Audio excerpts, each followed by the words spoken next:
This morning, President Trump posted on Iran saying, "A whole civilization will die tonight, never to be brought back again." What's your message to Trump, and do you believe this rhetoric?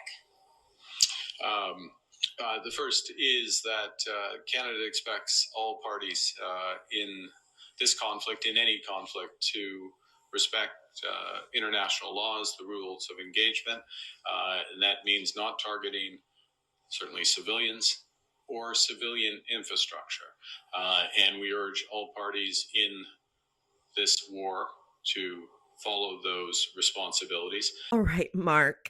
It's all well and good that you are calling for all parties to respect international law in this conflict and other conflicts, but have you respected international law? And what have you done to stop us from getting to this point? May I remind you that on March 26th, Anita Anand announced new sanctions on Iran. Yes, at a time when Iran is literally trying to handle and defend themselves from being bombed by the United States and Israel, you chose to sanction Iran. I might add, you've not once sanctioned Israel in their war crimes. I also remind you that Canada is currently sending weapons to Israel. That's right, Canada is not only co-signing but actively supporting Israel in its war crime. And when handed an opportunity, Bill 233, to stop from engaging in those war crimes, to stop from supporting the violation of international law, Canada chose to vote down Bill 233. I also remind you that at the start of this illegal war against Iran,